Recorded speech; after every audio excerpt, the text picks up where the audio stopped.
Hello guys, welcome back to Muksha channel. Rishi వసుల soulmates of destiny part 5.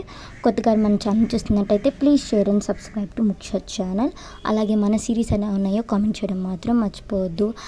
And bell ఐకాన్ని కూడా activate చేసుకోండి. నేను వీడియో పోస్ట్ చేయగానే మీకు నోటిఫికేషన్ అనేది వస్తుంది, మీరు చూసేయచ్చు. ఇంకా ఆలస్యం లేకుండా స్టోరీలోకి అయితే వెళ్ళిపోదాం. రిషి వసు ఒకరి తల మీద ఒకరు తలంబరాలు అయితే పూసుకుంటారు కదా. ఇంకా కొంచెంసేపు తర్వాత అందరి దగ్గరికి వెళ్ళి ఆశీర్వాదం అయితే తీసుకుంటారు. ఇంకా వసు వాళ్ళ పిన్నిని హక్ చేసుకొని బాబాయ్కి ఎలా ఉందంటే పిన్ని అని అంటూ ఉంటుంది. సుమిత్ర గారు ఇప్పుడే హాస్పిటల్లో జాయిన్ చేశారంటమ్మా వసు అని అంటారు. వసు బాబాయ్కి ఏం కాదు పిన్ని, నువ్వు టెన్షన్ పడుకు అని అంటూ ఉంటుంది. సుమిత్ర గారు అని అంటూ ధైర్యం చెప్తూ ఉంటారు వాసుకి. జగతి గారు వాసవి వెళ్దామా అని అడుగుతుంది. వాసవి వెళ్ళొస్తానమ్మా అని అంటుంది. జాగ్రత్త వసమ్మా అని అంటారు సుమిత్ర గారు కూడా. ఇంకా రిషి వసు ఇద్దరు వెళ్ళి కార్ అయితే ఎక్కుతారు. ఇంకా రిషి వాళ్ళ ఇంటికి అయితే వెళ్తూ ఉంటారు. రిషి ఇంకా బయట వ్యూ చూస్తూ ఉంటాడు. ఇంతలో రిషికి వసు హ్యాండ్ అయితే తగులుతూ ఉంటే శైలేంద్ర ఒడిలో ఉన్న అమ్ముని ఎత్తుకొని ఇంకా వాళ్ళిద్దరి మధ్యలో కూర్చోపెడతాడు. వసు అదేం పట్టించుకోదు. ఓంకి మెసేజ్ చేస్తూ ఉంటుంది, వాసవి ఎక్కడుంది, తన గురించి ఏమైనా తెలిసిందా అని చెప్పి. కొద్దిసేపటికి ఇంకా రిషి వాళ్ళ ఇంటికి అయితే వస్తారు. అంజు ఆగండి ఎక్కడికి వెళ్ళిపోతున్నారు? ఇద్దరు పేర్లు చెప్పే లోపలికి రావాలి. ఫస్ట్ వదిన, చెప్పండి వదిన అని అంటుంది. వసు తను ఎలా ఉంటాడోనే చూడలేదు, తన పేరేంటి అని అనుకుంటూ ఉంటుంది. అంజు చెప్పు వదిన అని అంటుంది. వసు అది నేను ఆయన వచ్చాం అని అంటుంది తలదించుకొని. అంజు ఆహా అదేం కుదరదు, పేర్లు చెప్పాల్సిందే అని అంటుంది. వసు టెన్షన్ పడిపోతూ ఉంటుంది. రిషి పేరు తెలియక. జగతి తను టెన్షన్ పడుతుంది, వదిలే అంజు అని అంటారు. సరే అన్నయ్య ఇప్పుడు నువ్వు వదిన పేరు చెప్పాల్సిందే అని అంటారు.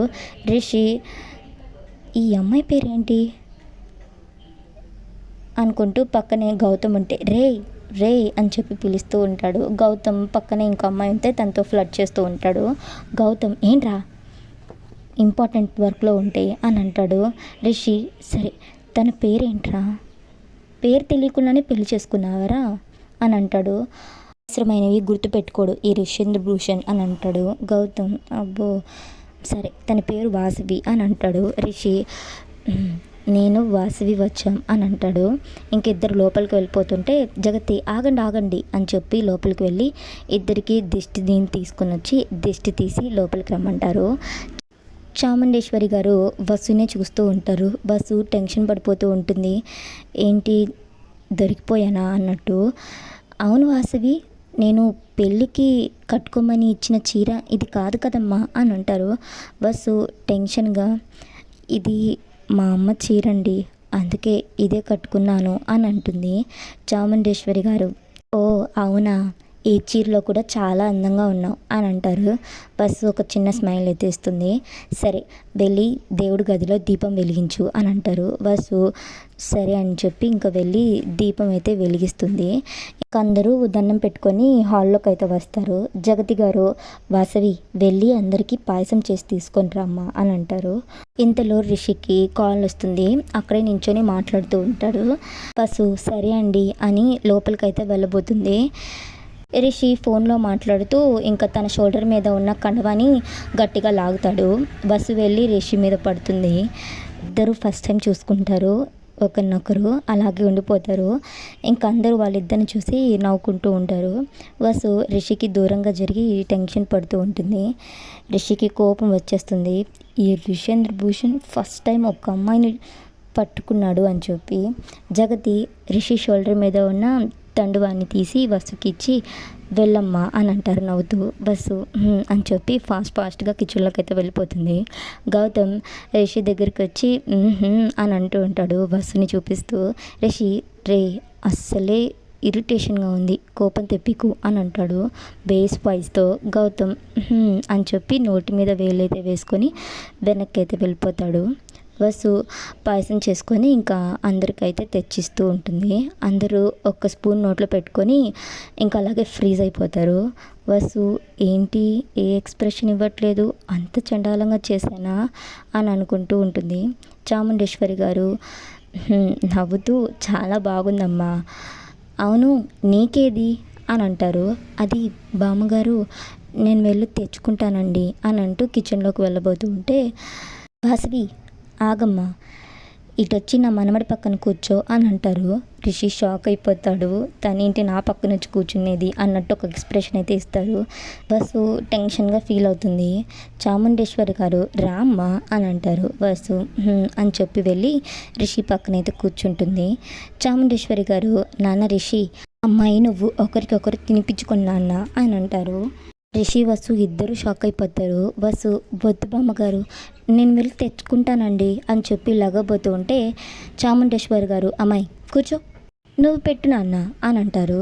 రిషి నాన్నమ్మని అనవసరంగా ఇక్కడికి తీసుకుని వచ్చాను, ఆత్రేయపురంలోనే వదిలేసి రావాల్సింది, నాకు ఇన్ని టెన్షన్స్ టాస్క్లు ఉండేవి కావేమో అని అనుకుంటాడు. చాముండేశ్వరి గారు పెట్టు నాన్న అని అంటారు. రిషి హా అని చెప్పి వసుకి తినిపిస్తాడు. చాముండేశ్వరి గారు వాసవి నువ్వు ఇప్పుడు తినిపించమ్మా అని అంటారు. వసు అలాగేనండి అని చెప్పి ఇంకా రిషికి అయితే తినిపిస్తుంది. అంజు అలాగే గౌతమ్ హే అంటూ క్లాప్స్ కొడతారు. శైలేంద్ర కూడా నవ్వుకుంటూ ఉంటారు. సాక్షి వసుకి వాళ్ళందరూ అంత ఇంపార్టెన్స్ ఇస్తుంటే చాలా కోపం వచ్చేస్తూ ఉంటుంది, పళ్ళు నూరుకుంటూ ఉంటుంది. అంజు దగ్గరికి వచ్చి వదినా రా నీకు మన ఇల్లు అంతా చూపిస్తాను అని అంటుంది. వసు ఇక్కడుండి టాస్కులు చేసే బదులు తనతో వెళ్ళడమే బెస్ట్ అని చెప్పి తలూపుతూ ఇంకా అంజుతో అయితే వెళ్తూ ఉంటుంది. తనతో మాట్లాడాలి ఇప్పుడే కరెక్ట్ టైం అని అందరూ మాట్లాడుకుంటూ ఉంటే ఇంకా పైకి వెళ్తాడు రిషి. అంజు ఇది నా రూమ్, చాలా బాగుంది, నీకు పెయింటింగ్ అంటే ఇష్టమా అని అడుగుతుంది వసు. చాలా ఇష్టం వదినా, సరే పద నీ రూమ్ అదే మా రిషి అనే రూమ్ చూపిస్తాను అని అంటుంది. వసు అని అంటుంది నవ్వుతూ. రిషి ఎటు వెళ్ళారు అని చెప్పి అన్ని రూమ్లు చూసుకుంటూ వస్తారు. అమ్ము అలాగే జిన్ను ఏంటి బాబాయ్ వెతుకుతున్నావు అని అంటారు. రిషి తడబడుతూ ఏం లేదు జస్ట్ రూమ్స్ చూస్తున్నాను అంతే అని అంటారు. గౌతమ్ రూమ్స్ చూస్తున్నావా లేక ఎవరి కోసమన్నా వెతుకుతున్నావా అని అంటాడు కన్నింగా. రిషి త్రిషేంద్ర భూషణ్ ఇప్పటి వరకు ఏ అమ్మాయి సైడే కాదు కదా, అమ్మాయితో మాట్లాడిందే లేదు, ఫర్ ది ఫస్ట్ టైం ఈ అమ్మాయితో మాట్లాడాలని వెతుకుతున్నాను, వీళ్ళకి దొరికిపోయాను అనుకుంటాడు మనసులో. నేనేమని వెతుకుతున్నాను రా అని అంటాడు గౌతమ్తో. ఇంతలో వసు అలాగే ఏంజల్ బయటకైతే వస్తారు. రిషి వీళ్ళందరూ ఉంటే ఎలా అడగాలి, పెళ్ళి ఎందుకు చేసుకున్నావని, ఇది కరెక్ట్ టైం కాదే అనుకుంటా అని చెప్పి సైలెంట్ అయిపోతాడు. అంజు ఏంటన్నయ్య అని అంటుంది. రిషి ఏం లేదు అంజు అని చెప్పేసి అయితే వెళ్ళిపోతాడు. వసు ఇంకా తన రూమ్లోకి వెళ్ళి రెస్ట్ తీసుకుంటూ ఉంటుంది. అమ్ము అలాగే జున్ను ఇద్దరు గుమ్మంలో నుంచి తొంగి చూస్తూ ఉంటారు. వసుకి ఎవరో చూస్తున్నట్టు అనిపించి వెనక్కి తిరుగుతుంది, అక్కడ ఎవరు ఉండరు. అమ్ము జున్ను మళ్ళీ చూస్తూ ఉంటారు. వసు సడన్గా బ్యాక్ తిరిగి ఇంకా వాళ్ళిద్దరిని చూసి లోపలికి రండి అని అంటుంది. ఇంకా ఇద్దరైతే లోపలికి వస్తారు. అమ్ము జున్ను మీరు మా పిన్నియా అని అంటారు క్యూట్ వాయిస్తో. వసు అవును అని అంటుంది. అమ్ము జున్ను వసుని అలాగే చూస్తూ ఉంటారు. అంజు వసుకి జ్యూస్ తీసుకుని వస్తూ ఏంటి అలా చూస్తున్నారు మా వదిన్ని అని అంటుంది. వసు నేను మీకు నచ్చలేదా అని అడుగుతుంది. జున్ను 4.5 ఇద్దామా అని అంటాడు. అమ్ము అది బాబాయ్కి ఇచ్చేసాం కదా అని అంటుంది. జున్ను మరి 5 ఇద్దామా అని అంటారు. అమ్ము 5 ఇద్దాం అని అంటుంది. వసు ఏంటి 5 అని అంటుంది. అంజు వాళ్ళంతే వదిన, వాళ్ళకి ఎవరైనా నచ్చితే రేటింగ్తో చెప్తారు, ఈ ఇంట్లో మా రిషి అన్నయ్యదే టాప్ 4.5, కానీ నువ్వు మా అన్నయ్యని బీట్ చేసేసావు, నీకు వాళ్ళు 5 ఇచ్చారు అని అంటుంది. బస్సు థ్యాంక్ యూ అని అంటూ వాళ్ళిద్దరిని హక్ చేసుకుంటుంది. అమ్ము జున్ను నవ్వుతూ బస్సుకి 2 బుగ్గల మీద అయితే కిస్ చేస్తారు. బస్సు కూడా వాళ్ళిద్దరికీ ఒక చిన్న చిన్న క్యూట్ బైట్స్ అయితే ఇస్తుంది.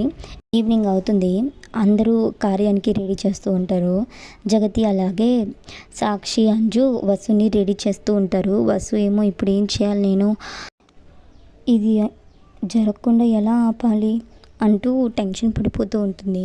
జగతి గారు వెళ్ళి ఇంకా పాలైతే తీసుకొని వచ్చి వసుకి ఇస్తారు.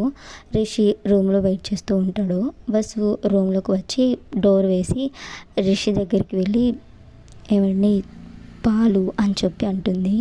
రిషి అక్కడ పెట్టు అని అంటాడు. వసు టెన్షన్ పడిపోతూ ఉంటుంది. రిషి వసు సైడ్ తిరుగుతాడు. ఇంకా తన పాకెట్లో ఉన్న బ్లాంక్ చెక్ తీసి ఇదిగో అని అంటాడు. ఏంటిది బ్లాంక్ చెక్? ఎందుకు? దీనికోసమే కదా నన్ను పెళ్లి చేసుకుంది. అసలు నీకు కొంచెం కూడా రిగ్రెట్ ఫీల్ అవడం లేదా? నిన్ను అంతలా ప్రేమించిన అబ్బాయిని వదిలేసి ఆస్తి కోసం నన్ను పెళ్లి చేసుకున్నావు. ఒక్క నిమిషం కూడా తన గుర్తుకు రాలేదా నీకు అని అంటాడు. అసలు షాక్ అయిపోతుంది. వాసవికి బాయ్ ఫ్రెండ్ ఉన్నాడా అని అనుకుంటుంది మనసులో. రిషి అసలు మీ నాన్నకన్నా బుద్ధుండక్కర్లేదా? నాకు ఈ పెళ్లి చేసుకోవడం ఇష్టం లేదని ఆయనకు చెప్పిన తర్వాత కూడా నిన్ను తీసుకుని వచ్చి పెళ్లిపీటల మీద కూర్చోపెట్టారు అని అంటాడు. వసు మా బాబాయ్ అదే నాన్నగారికి చెప్పారా? పక్కనే మీ అమ్మ కూడా ఉంది అని అంటాడు. వసుకి ఏం మాట్లాడాలో అర్థం కాదు. పిన్నికి తెలుసా అని అనుకుంటుంది. రిషి వయసు వచ్చింది, ఏం లాభం, మీలాంటి వాళ్ళందరూ డబ్బు కోసం ఎంతకైనా దిగజారుతారు కదా అని అంటాడు. వసు స్టాప్, మా నాన్నగారు మీ కంపెనీలో 30 సంవత్సరాలుగా మేనేజర్గా పనిచేస్తున్నారు. ఆయన వ్యక్తిత్వం ఎలాంటిదో మీకు తెలీదా? అలా ఎలా నోటుకొచ్చినట్టు మాట్లాడుతున్నారు? ఇన్ఫ్యాక్ట్ మీ నాన్నమ్మ గారే మా నాన్నగారితో ఈ పెళ్లి సంబంధం గురించి మాట్లాడారు. అయినా మీ నాన్నమ్మ గారికే చెప్పాల్సింది కదా నాకు ఈ పెళ్ళి ఇష్టం లేదని అని అంటుంది. రిషి తినకి ఎంత పొగరు. ద గ్రేట్ రిషేందర్ భూషణ్ కళ్ళల్లోకి చూస్తూ ఎంత యారోగెంట్గా నా ముందు ఇప్పటి వరకు ఏ అమ్మాయి కూడా ఇలా మాట్లాడలేదు. ఇన్ఫ్యాక్ట్ నన్ను చూస్తేనే భయపడేవాళ్ళు. ఇలాంటి అమ్మాయిని నా ప్యూన్గా కూడా పెట్టుకోను. బస్సు అంత గట్టిగా మాట్లాడుతుండేసరికి బస్సు మా నాన్నగారికి మేమేమన్నా చెప్పుకోగలుగుతాం, ఆయన మాకు ఆ ఫ్రీడమ్ ఇచ్చారు అని అంటుంది. వాట్ ఎవర్, ఇక్కడ నువ్వు ఉన్నన్ని నాళ్ళు నీకు ఎలాంటి లోటు అయితే రాదు. ఈ రిషేంద్ర భూషణ్ భార్యగా నీకు అందరు రెస్పెక్ట్ అయితే ఇస్తారు, కానీ నీ వల్ల ఈ ఇంటి పరువు పోతే మాత్రం నేను ఊరుకోను. అండ్ వన్ మోర్ థింగ్, ఈ గుమ్మం దాటిన తర్వాత నువ్వు నేను భార్య భర్తలు. అండ్ ఈ రూమ్లోకి వచ్చిన తర్వాత నువ్వెవరో నేనెవరో నాకు సంబంధించిన వస్తువులు ఏది నువ్వు ముట్టుకోకూడదు, అర్థమైందా అని అంటాడు. వసు ఏం మాట్లాడకుండా సైలెంట్ అయిపోతుంది. అంటూ తలుపుతుంది. రిషి ఓకే వెళ్ళి ఆ సోఫాలో పడుకో అని అంటాడు. వసు ఏం మాట్లాడకుండా ఇంకా వెళ్ళైతే సోఫాలో పడుకుంటుంది. రిషి వసు తన రూమ్లో ఉండడం అస్సలు నచ్చదు. చాలా సఫోకేటింగ్గా ఫీల్ అవుతాడు. కొంచెం సేపు తర్వాత ఇంకా అందరు పడుకున్న తర్వాత బయటకైతే వెళ్ళిపోతాడు. సో రిషి వెళ్ళిపోగానే ఓంకి అయితే కాల్ చేస్తుంది. మ్యామ్ చెప్పండి. ఓం వాసవికి బాయ్ ఫ్రెండ్ ఉన్నాడని తెలిసింది, సారీ వాళ్ళ ఫ్రెండ్స్ని అడిగి ఎంక్వైరీ చేయండి అని అంటుంది. ఓం ఓకే మ్యామ్ అని చెప్పి కాల్ అయితే కట్ చేసేస్తాడు. ఇక్కడితో స్టోరీ అయిపోయింది గాయ్స్. సో కొత్తగా మన ఛానల్ చూస్తున్నట్టయితే please share and subscribe to Muksha channel. అలాగే మన సిరీస్ ఎలా ఉన్నాయో కామెంట్ చేయడం మాత్రం మర్చిపోవద్దు. And so please do subscribe to Muksha channel. అలాగే బెల్ ఐకాన్ని కూడా యాక్టివేట్ చేసుకోండి. సో మీకు నోటిఫికేషన్ అనేది వచ్చేస్తుంది. ఇప్పుడు నేను పెట్టే వీడియోస్ మీరు చూసేయచ్చు. And please do subscribe to Muksha channel. అలాగే మన స్టోరీ కనుక మీకు నచ్చినట్టయితే కామెంట్ చేయడం మాత్రం మర్చిపోవద్దు.